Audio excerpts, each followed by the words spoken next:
Hey guys, welcome to the John A. McCabe Show.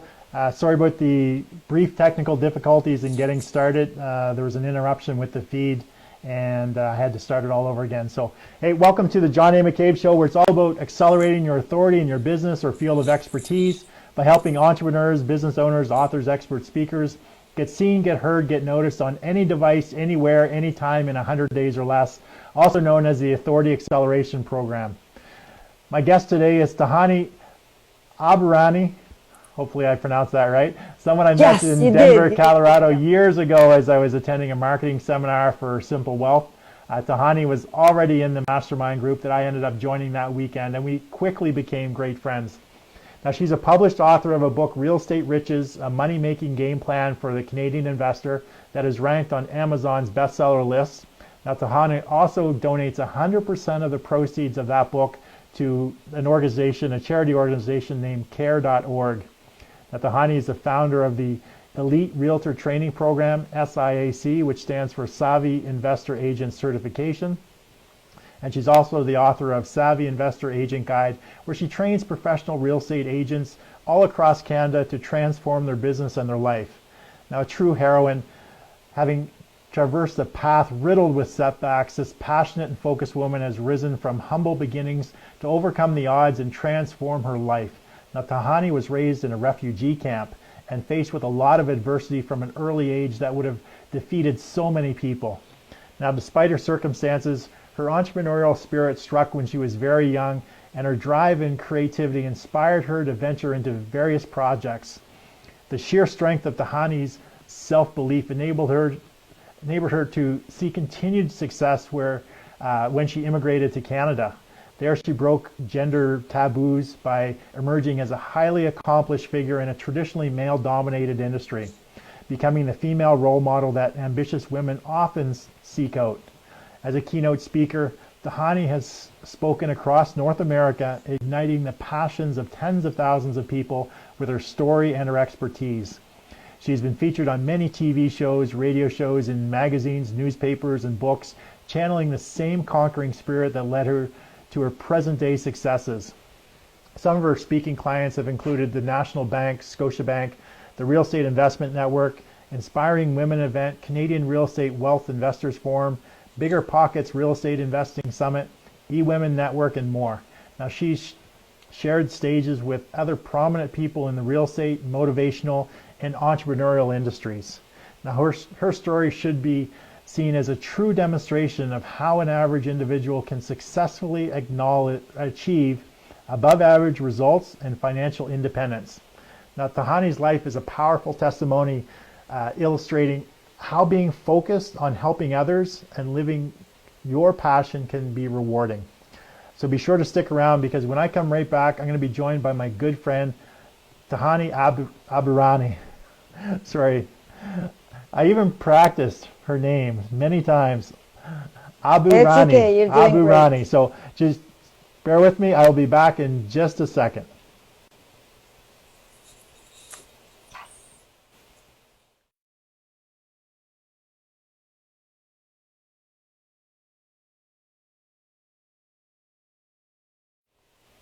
So is it going to be on Facebook? Hey, thanks for joining us today. I have a very special guest today, someone I consider to be a true friend.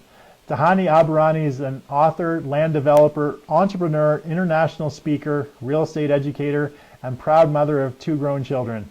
She's also the founder of Elite Realtor training program, SIAC, the Savvy Investor Agent Certification, and author of the Savvy Investor Agent Guide, where she trains professional real estate agents all across Canada to transform their business and their life.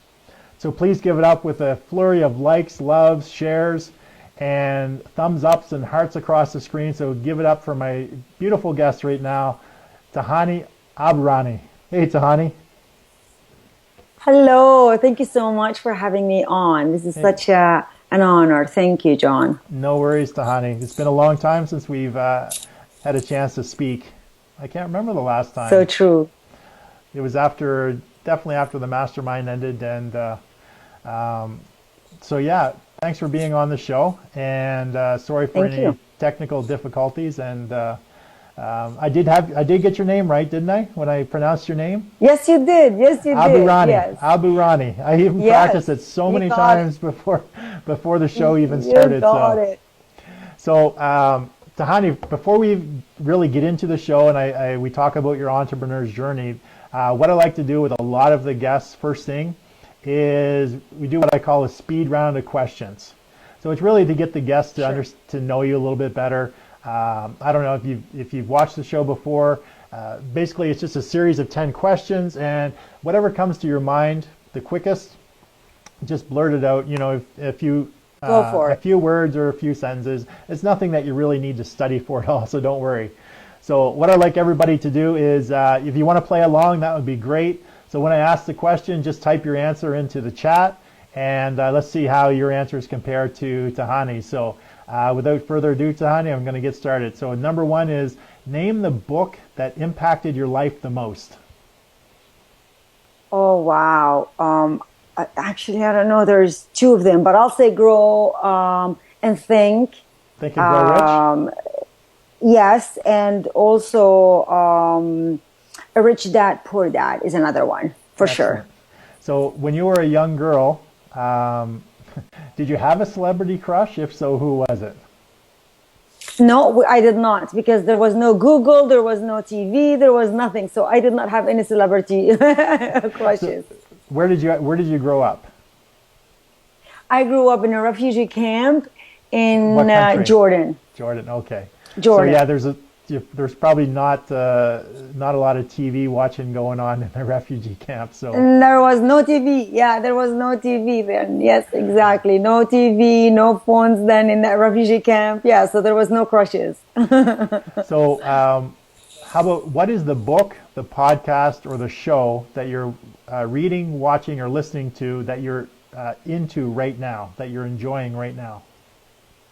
I love Tim Ferriss's podcast a lot. I love, listening to him and his interviews and everything, I just love that. And I also, what other than the podcast, you asked about what else? A book, podcast, or show. Just had to name one. I'm reading a book called Ego is the Enemy by also Ryan Hawken. It's really amazing. It's all about ego. Okay. And and movies I really don't know. Yeah. So do you work with, are you currently working with any coaches? Currently not. I'm on a little break, but I'm looking into already, a few for next year for sure. Excellent. So what is your favorite movie of all time? Lucy. It's called Lucy. I loved that movie. And a lot of people don't like it because they don't... Yes, people don't get the message, but it's so deep and I love the message. So that's my favorite movie ever, ever. Excellent. So are you currently involved in any masterminds right now? I'm actually just on a little break right now. Yes, okay. Like I told you before. So name the person, either dead or alive, who you would most like to meet and have dinner with. I'd love to meet and have dinner with Oprah, because I feel that Oprah had struggled early on in life, and yet she was able to turn her life like totally, into something that is so inspiring and touching. The impact that she's making is so huge, and that is, I'm inspired by that. Excellent. So what's your favorite type of vacation, beach or adventure tour? Of course, it's adventure, not a beach, for sure. I am the one that I just want to go experience it, get scared, get excited, laugh, and nice. Yes. So what's the best business advice you ever received? Start with, everyone starts with coaching, like, little league of little kids, and then you move up higher and higher and higher. Don't think that you're going to get to the top right away. So it's a step at a time kind of a thing. Excellent. So the very last question is a two-part question. So what's your choice? Is it water, beer, or wine? And pizza, wings, or salad? So would you rather drink water, beer, or wine? And would you rather eat pizza, wings, or salad? 100% is going to be the water and the salad. You're so 100%. healthy, Tahani. You're so healthy. 100%. It's going to be, yes, the salad. And my body actually, craves greens if I don't eat them. And I'm all about water. I don't drink wine or even beer. Excellent. So everyone give it up for Tahani. Show her some love by hitting the thumbs up button, the love button. Definitely share this on Facebook with all your friends. Leave some comments, some questions you may have for Tahani. And I'm just going to give a couple quick shout outs of the people that are joining us right now. I see Nobby's on from Australia. Hey Nobby, how you doing? Kathy's on from Edmonton. Andy Lockwood from New Jersey. Mark's on. Hey Mark, how you doing? Heather Morrow's on. And Mark said that his choice is water and firebread pizza. So those are his choices for the number 10 question. Mark. Excellent. So if you're just joining us, I'm speaking with Tahani Aburaneh, an author, land developer, entrepreneur, international speaker, real estate educator, and proud mother of 2 children. She's also the founder of the Elite Realtor training program, SIAC, stands for Savvy Investor Agent Certification, and she's also the author of the Savvy Investor Agent Guide, where she trains professional real estate agents all across Canada to transform their business and their life. So Tahani, I'm just going to get into some questions here. Normally I talk about, I ask for a 2 to 3 minute sort of origin story, but this whole show is about your story. So instead of the 2 to 3 minutes, we're going to spend about 45 minutes just talking about your story, your journey. So can you tell us the story of what your life was like before you came to Canada? So, what was life like back in Jordan before you came to Canada? Can you just sort of fill everybody in? Yes, of course. Very, very humble beginning, like as humble as it can be, where we hardly had anything, really to account for. And I lived with 6 brothers and a sister, and we lived in a house that, it was like leaking, and the roof had so many holes that would have pots all over the place. And we didn't have really much. It was really difficult then. But what I remember is that despite of all of that, there was a lot of happiness because of the family love, and because of the friends that surround us, and because of, even if we had no food, we still called on people that had less than us. So even though we had not much, I've always felt we had a lot. Yeah, so in my travels to, I'll call them third world countries for lack of a better term, underdeveloped countries. Yes. One thing that I noticed above all else is the people are happy. They have so little, but generally they're a lot happier people than if you just walk down, cities in Canada or the US. People sort of seem a lot less happy. There's a lot less socialization going on. There's a lot less sort of connection and sort of that engagement that you see when you're in these other countries who are, people don't realize how, even though they have so little, how good they have it because they do have that happiness in their life. Because John, what that's associated to is that I felt that over here, people constantly want things to make them happy. That's right. Where there, they know they can't have those things, so they look for experiences. The littlest thing, like sitting around with a little like drum, and we sit and we dance and we sing, and the littlest thing actually makes us happy. So that's the only difference, is that because we know we're not going to get another Nintendo or iPhone or another computer. It just, none of that. It was actually even an option for us. So that's the difference. Yeah, exactly. So when did you know you had sort of an entrepreneurial spirit when you were over in Jordan? So what was the situation or what event sort of turned you into an entrepreneur, even prior to coming to Canada? Can you tell us a little bit about that story?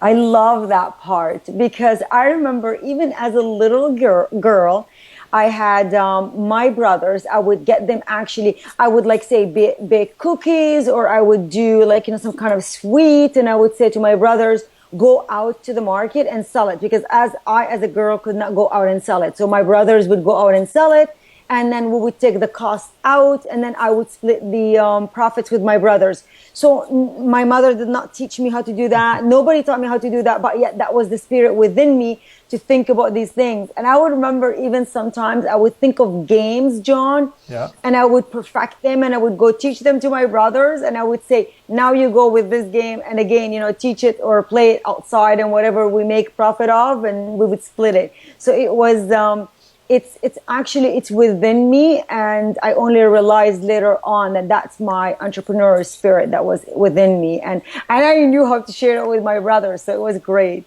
I am the oldest, by the way, of all of my brothers and sisters. So at what age were you did you start doing that? I would say 9, maybe 10, like very young, very, very young. What age were you when you came to Canada? 15. Okay. So from 9 to 15, were there other entrepreneurial endeavors you were involved in, or was it Yeah, I did a lot of things. I would crochet, like, dolls that Yeah. I would sell to taxi drivers that they put, on top of the, taxi, like Yeah. on the tabloid there. I would do so many other things. So yeah, I've done quite a bit of things while I was a young girl. Exactly. And were you guys doing this sort of to help out the family? Was all of this going towards the family good? For me, very good question, John. For me, it was so that I could actually get the things that my parents could not get for me, because my parents could hardly make it for like food, Yeah. So if I wanted to get anything else, I would, do all of these, products or like I said, the sweets, and then the profits, I would get stuff that me and my brothers know that our parents could not get us. So it's a way to help. Okay, so they were providing you the basic necessity of just the food Correct. and the shelter.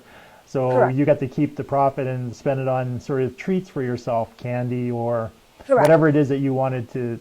Yes. For yourself. Yes, Kit Kats. We used to buy Kit Kats. We would be so happy when we were sold, and we would make profit, and we would go buy one Kit Kat bar. That was happiness. Yes. So how much work would you have to do to buy one Kit Kat bar? Like, what would you give us an example of what you'd have to sell, or how much you'd have to make in order to get one Kit Kat? It would have to be a full day work. I'm just trying to think about, the profits that we made then, but it would have to be a full day's work for me and my brothers in order for us to, get the Kit Kat bars. So, it's a lot of work. Yeah, but it was well worth it. The payoff in the end was well worth it, wasn't it? Yes, exactly. Yes. Excellent. So if you guys are just joining us, I'm speaking with Tahani Aburaneh, an author, land developer, entrepreneur, international speaker, real estate educator, and proud mother of 2 grown children. She's also the founder of the Elite Realtor program named SIAC, stands for the Savvy Investor Agent Certification Program. She also authored a book which trains professional real estate agents across Canada to transform their business and their life. So go ahead and type any questions in the chat that you'd like me to ask Tahani. We're talking about her entrepreneurial journey from a refugee camp in Jordan all the way to Toronto, where she just lives, I believe just outside of Toronto, and into turning herself into a multi-millionaire and a North American speaker, as well as a multi-time author. So I'm just going to do some shout outs from the people in the Facebook feed. And I love to hear from the people that are in the Facebook feed. Let's hear it from them. I made a mistake that Andy Lockwood's actually from New York, not New Jersey, but he just strikes me as a person from New Jersey, like he's the dad of the guys from Jersey Shore or something.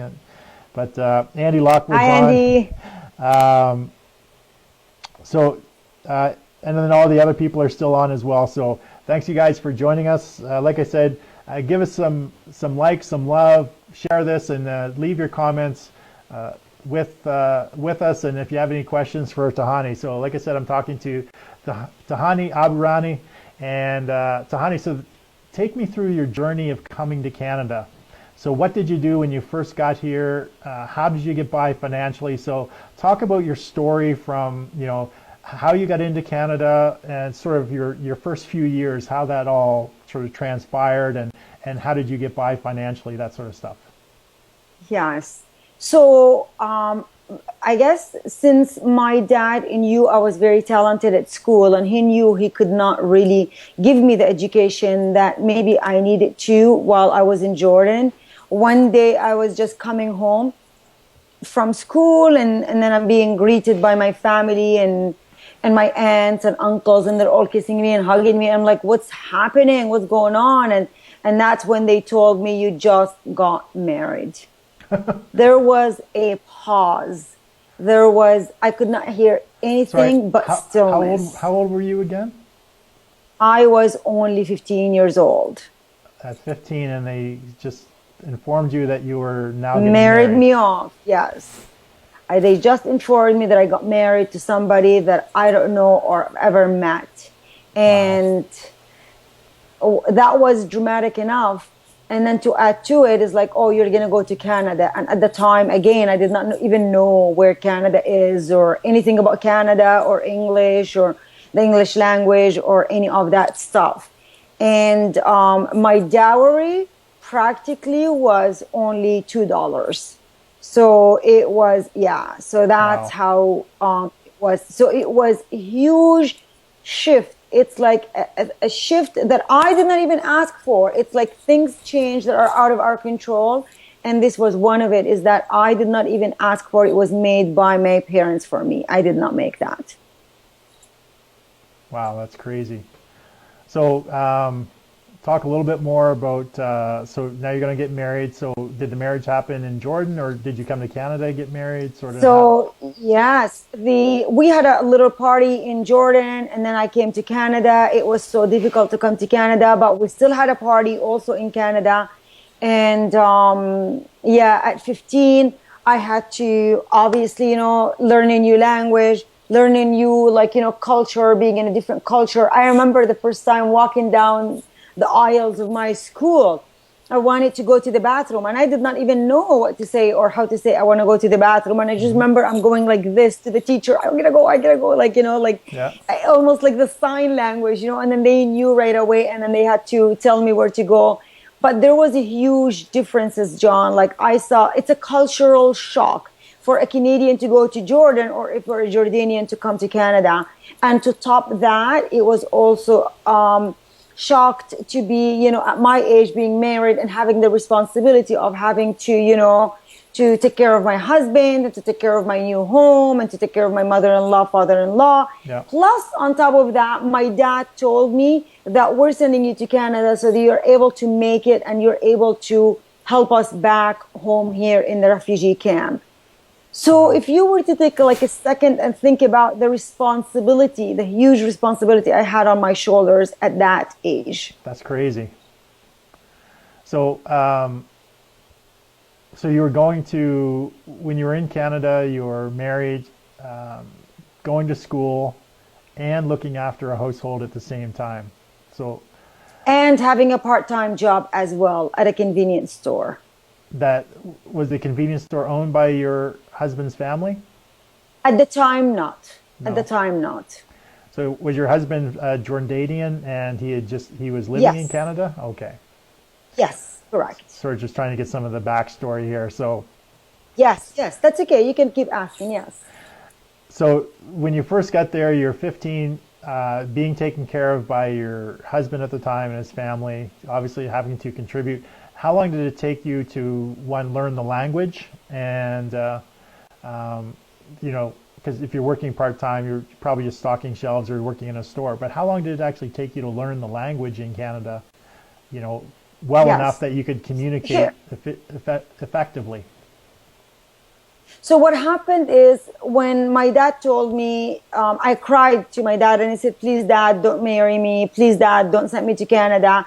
He said to me, I'm doing this because of you, because I know you went to school and I've already said to your husband-to-be that he will promise me that you will go to school and he will keep you in school for as long as you want. Yeah. So when I went to Canada, even though they made that promise, my mother-in-law, father-in-law, and my ex-husband, they made that promise to my dad. When I came to Canada, they said, oh, okay, you could try. Let's see where it's going to go. Mm-hmm. So when I went to school, even though I did not speak any English or anything like that, by 3 years, I mean, I picked it up really good. Maybe not necessarily speaking very, very well, but writing and understanding very, very well. And I graduated from high school with all like A's, as in marks. Excellent. And that's when I ended up going to college. And culturally, I'm supposed to have a kid right away, but I did not want to have a kid at age 15. So I again begged and I negotiated and I asked if I could go to university, and they said, no, university is not even an option for you because you have to have kids. So then I ended up going to college, and I went for a 3-year course at Conestoga College here in this area.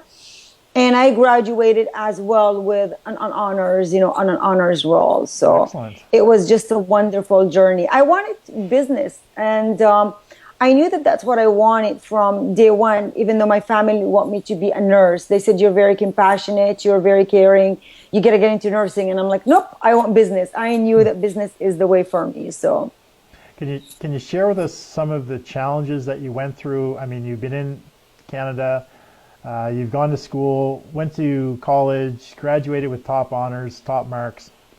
Share with us some of the challenges that you went through in your personal life here in Canada, and sort of how did you overcome those challenges early on before you actually started into your true entrepreneurial career. So can you just share some of the challenges that you had? Some of the challenges were like, having to balance house life, having a kid and studying. And not only studying, you have to remember, then there was no Google. It was the Webster dictionary. So I would go home and I would, try and find out what is the meaning of, a word. And it would take me a long time, and I would go word by word by word.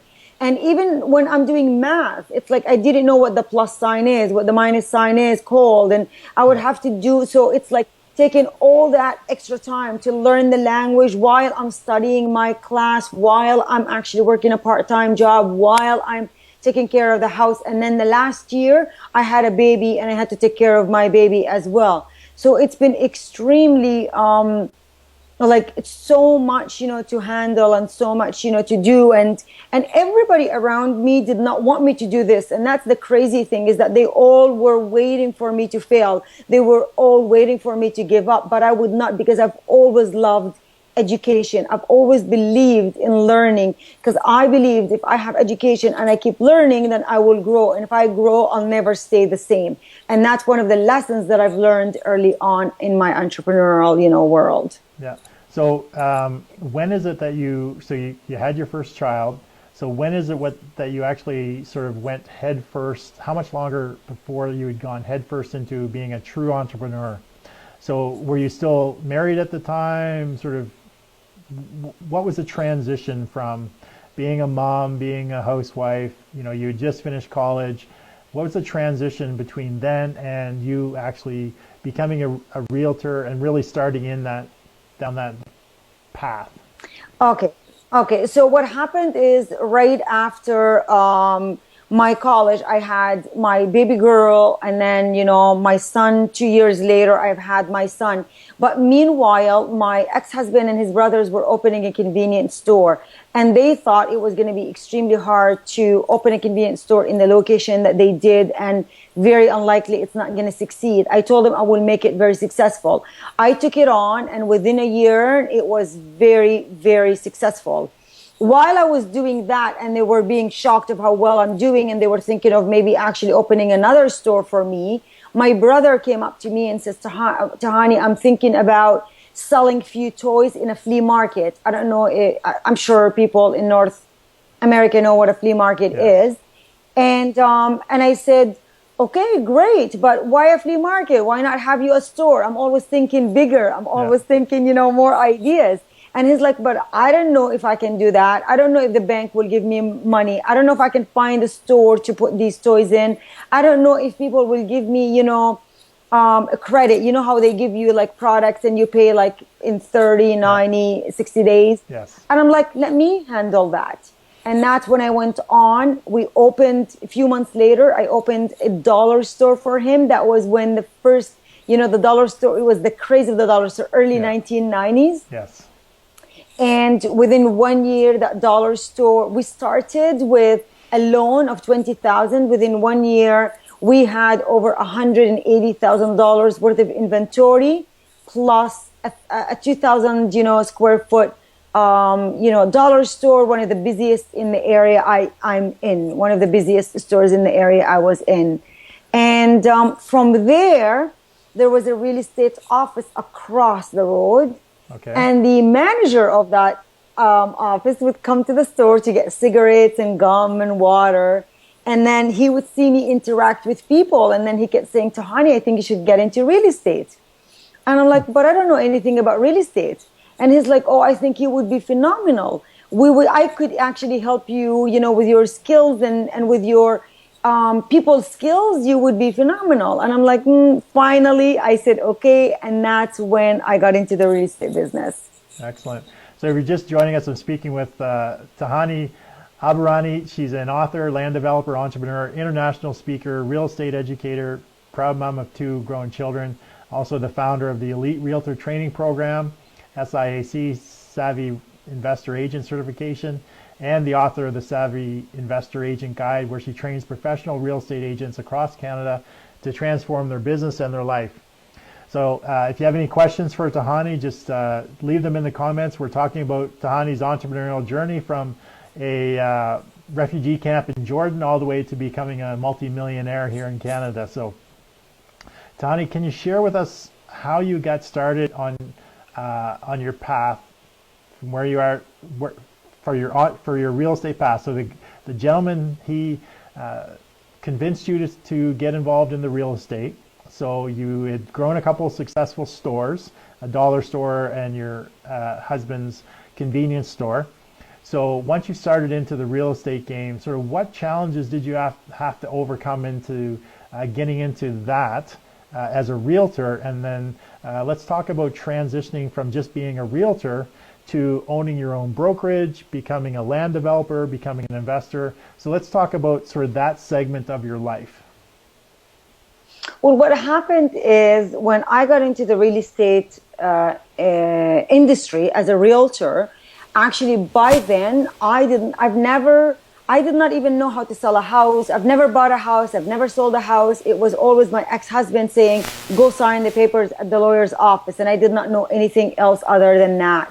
So that was a challenge because I've never actually gone through the process itself. The other challenge was I felt that I was in an area where it was mostly white people, I should say, and hardly any foreigners. So it was difficult to also get into that area. And I remember, John, talking about struggles. Mm-hmm. Somebody told me once that, you know what, Tahani, you should actually change your name from a Tahani to Tina. What is that noise? Do you hear the noise, John? Sorry, what was it? Do you hear the noise or not? Just only me, I hear the noise. No, I don't hear any noise. No, sorry. Okay. So the gentleman goes to me, in order for you to really break into this industry and be successful, you have to change your name from a Tahani to a Tina. Oh, okay. And I'm like, but even if I do, I know that's crazy, right? Yeah. I said to him, but even if I change it to a Tina, when they meet me, they're going to see that I look like a Tahani. And with my accent, it is a Tahani. So it's like I can't really fool them. Yeah. I'm not going to change who I am. And another thing, too, that I had, even though the foreigners or the white people did not want to really accept that I am actually of a different nationality with an accent and all of that, but also my own family and my own community did not want to support me because they thought she's a woman and how is she gonna, like the men did not want to deal with a woman. The men did not, like they thought like, I don't know if she can actually, help us, when it comes to these big decisions, and that is owning a property and all of that. So it was a lot of struggles on both sides. But I kept at it. It took me 6 months, John, until I got my first deal. 6 months of every single day sitting, cold calling, door knocking and doing something until I got my first deal. And I can't even imagine what my life would be if I would have gave up. No, exactly. That definitely, the perseverance, the consistent persistence definitely paid off. So your first deal, is it you picked up a home to sell, or you picked up a client to help them buy a home? Okay, so no, I actually sold their house. I was door knocking, and finally the lady said, "Yes, come on in," and she really liked me, and I actually sold it, and that was the happiest moment. That gave me confidence. Yeah. And from there on, I knew that door knocking is way better than cold calling, because cold calling people did not want to be interrupted. They did not like to talk to me because they had my accent. But when they saw me, it was a different kind of, reaction I would get from them. so The thing that I've learned from that, John, is that if you're doing your business one way and it does not work, try a different way, because maybe you will find a different way that's going to work better for you, and then you'll succeed at it, better.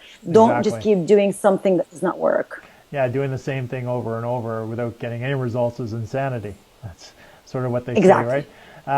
So within 6 months, you got your first home. So how long after that did you get your next one? And were they starting to come more regular? Yes, right away almost. And then I'm starting, to get more houses. But then I would door knock a lot, and then I would get a bunch of houses to sell. And then after I sell them, then my business goes down, and then I would have to go door knock again to get more houses. And then when I get them, my business goes up, and then my business. So there was this cycle of up and down, Yeah. And then I thought to myself, there's got to be a better way, than just only this. And even though I enjoyed it, but I did not love it. I thought, it's nice selling and everything, but I did not love it until one day I had my brother's house up for sale, and it was a semi, and I got an offer, and the offer was from a real estate investor, and it has, that lease option. It had viewing few more times. It had, there's few things that, that working with real estate investors, we do our offers a little bit different than selling traditional houses. Yes. And that's when the lady told me, I hate working with real estate investors. They only look at the numbers. They're only, and then I'm like, real estate investors? That sounds very neat. I actually want more of those people. Yeah. And that's when the light bulb went on, and that's when I started looking for more real estate investors. And that's when I fell in love with the business, because it's all about being in business. It's all about the numbers. It's black and white. And that's when my business went exploded. So how did you transition from, dealing with the average mom and pop or the average homeowner or buyer? How did you start to attract the investor clientele? Were you going to networking meetings, or what was your play to attract more of them, to work with them on a regular, consistent basis? Yes, it was actually all of that. It was, I went through a divorce around that time as well in 2002. And I started actually going, because I was left with 2 kids to raise. I was very, very focused at the time to do whatever it takes to make this work. Okay. And I actually at the time went, and I didn't think I actually could even, because after leaving my ex, I didn't have any money. I didn't think I was going to actually make it. I was really down. It was really tough, time. And I remember actually seeing the manager of a bank close to us, and God bless his soul. He said, Tahani, let me get you a mortgage, and then maybe you can get yourself a semi. And put your kids in there instead of in an apartment. Okay. And I'm like, but I'm not good. I don't think I can actually, make the payments. And I would be crying. Anyways, he ended up getting me a mortgage. And at the time, John, you could buy a house with no money down, if you recall those times, you know? So that was lucky timing, perfect timing. And then I started working with real estate investors. I was a hustler. I became such a focused hustler. That's what your audience should know, is that if you need something, you got to go after it. Yeah. And then I would go and tell everybody around me, look, I would like to, sell your house or buy you a house, but just know by me helping you, you're going to help me and help my kids. And then I attached the sale to something greater than just only the commission, and that is taking care of my kids. And people connected with that, John. Yeah, you got a much bigger why, and people can connect to your why better than they can connect to you just making money. Exactly. And that's when people start saying, okay, you know what, let's do this. And one of those people was a previous friend of mine that I went to high school with, that I remember, another foreigner.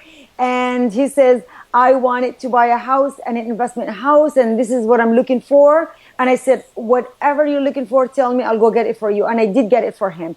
And I remember him selling it after 3 months, making $48,000. And that's another bulb went on. Like, oh my God, this can be amazing. And I went head on looking for real estate investors, networking, actually mostly networking, because I knew for me, face-to-face is my strength. So it's mostly networking. And that's when, things start coming my way. So when did you buy your first investment property? So the light bulb went on when the guy made 40-some thousand in 3 months. So how long after that did you actually think to yourself, well, hey, I should not only be looking for the investors, but I should become an investor myself? 2005. So it took, about 3 years or so. And what happened is I was selling, there was a small little development in the area I was selling. And the builder had his wife selling, and she had the site for about a whole year, and she was not selling any houses. And I would come back and I would go to him, George, it's me. My name is written on this, development. I got to sell it for you. And George would say, but my wife is a realtor. I can't give you the business. I have to give it to my wife. And I would go and I say, George, I would make you and your wife, happy people. Just let me sell the thing. And I would go and I would bring an offer, and I would give to him, and then I would go back again and bring him another offer. Then finally he says, take it. And in 3 months, actually a little less than 3 months, about 2.5 months, I was able to sell about 49 houses for him. Wow. That's some serious commission going on. 49 houses in about 3-4 months. Yeah. Of course. Yes. And part of that is I told him I also want for me to keep a couple of houses until the, end of the development. And that's how my real estate investing, started. And that's how after, buying that semi, do you remember the semi? Yeah. 4.5 years later, I paid it all off, and I had 9 other houses. Excellent. So when did you transition from just buying single family homes or semi-detached homes into becoming a land developer?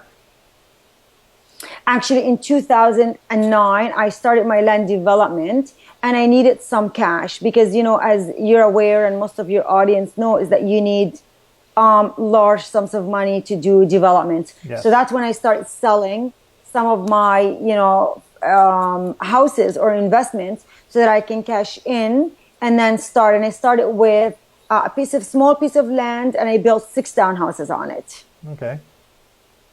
And that was, it was a crazy experience, and I learned a lot from it. And then again, you do the same thing, repeat it again and again, to the point where right now I'm working on a high-rise building with 89 units. Wow. So when did you transition from just doing the real estate or just being a broker and doing the land development? When did you transition into the education component? Teaching people how to do this stuff. I didn't transition. Yeah, I did not. I should say that I was still doing real estate, and I still had my brokerage and my land development. Yeah, while I was teaching. And how about that came is Wiley and Sons, one of the largest business, publishers in North America. They came to me. They approached me to write a book for real estate investors on the importance of working with a realtor. Okay. And building a team. And I said, okay. And that's when my book came out called Real Estate Riches, a money-making game plan for the Canadian investor. And that book did so well, and it became an Amazon bestseller.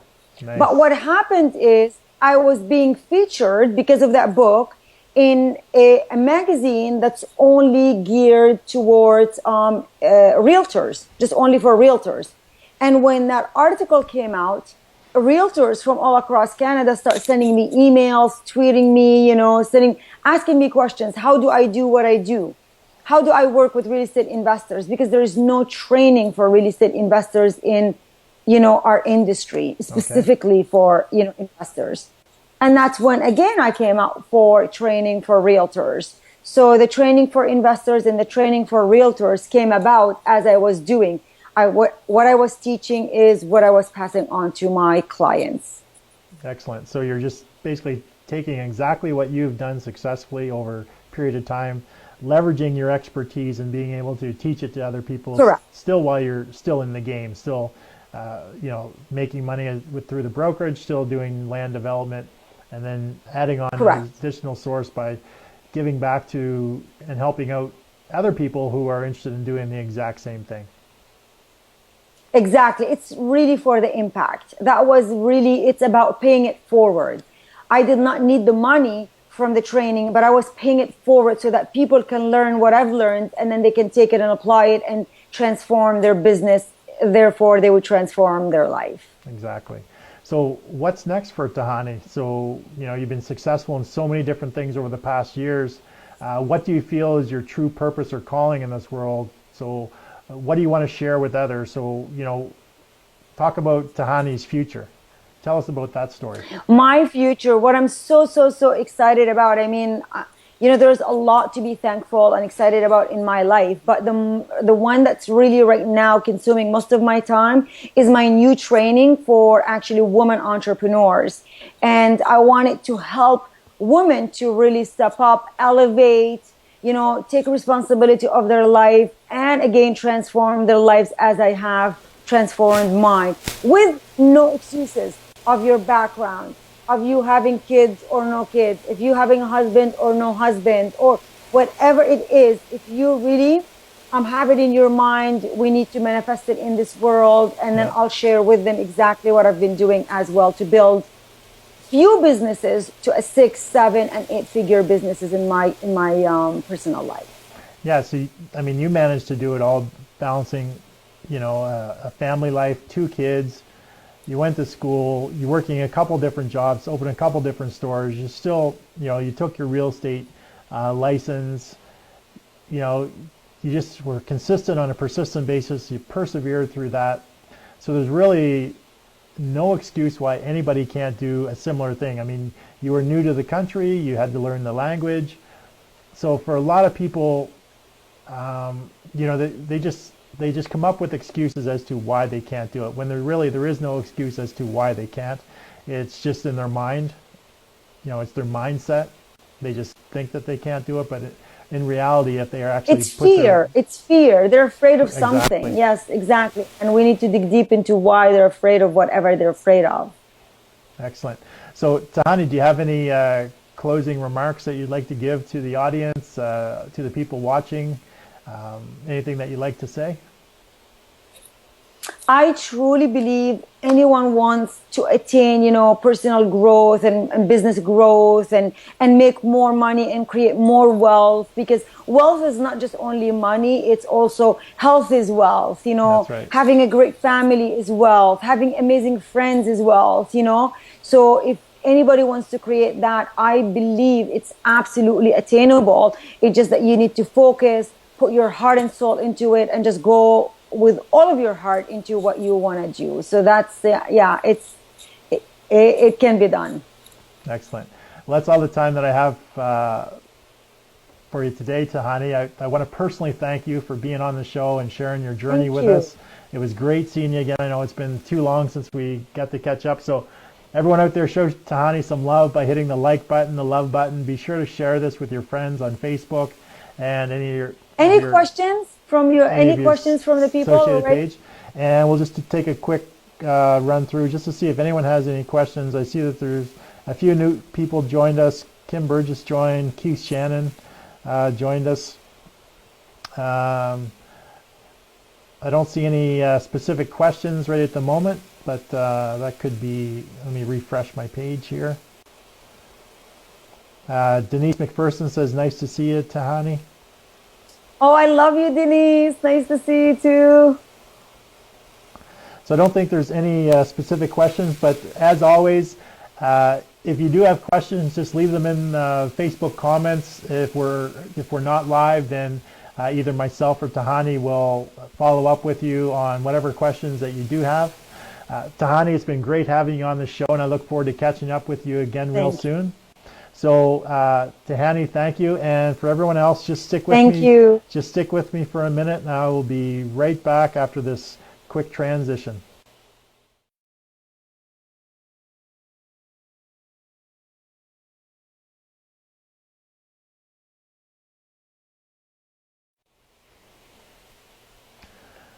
All right, you guys, thanks again for joining me on today's entrepreneurial journey with Tahani Aburaneh. Tahani is a true inspiration to everyone, not just for women.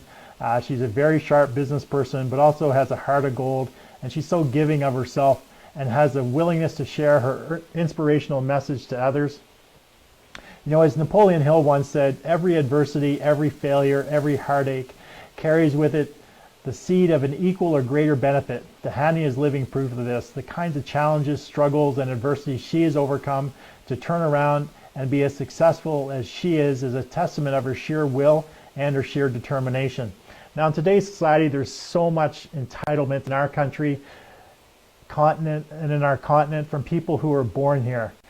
For many of them, they think the government or the country owes them something, and they deserve more just because they were born in this country or in this continent. When the real harsh reality is nobody owes you anything because you were born here in Canada or the US. And the sooner people realize this, the better off our society will be. For entrepreneurs of the world, the immigrants who come here with nothing and put in their time, the effort, and do the work, we know this already. We're the ones who realize that if we want our lives or our situation to change, it's really up to us to make that happen. And as for us true entrepreneurs, we know that effort only fully realizes its reward after a person refuses to quit. So just like Tahani talked about refusing to give up when she was cold calling and knocking on doors, she refused to quit. So she definitely received the rewards after that. And when your desires are strong enough, you'll appear to possess superhuman powers to achieve what it is you want in your life. So with those quotes from Napoleon Hill, I just want to thank you for watching today's show and hope you'll join me tomorrow for another great hour when we talk to an entrepreneur, expert, speaker, author about their business and help them accelerate their authority. So until tomorrow, this is John A. McCabe wishing you an amazing day, and remember, the space you occupy and the authority you exercise may be measured by mathematical exactness by the service you render. So have yourself an amazing day, and I look forward to seeing you on tomorrow's show.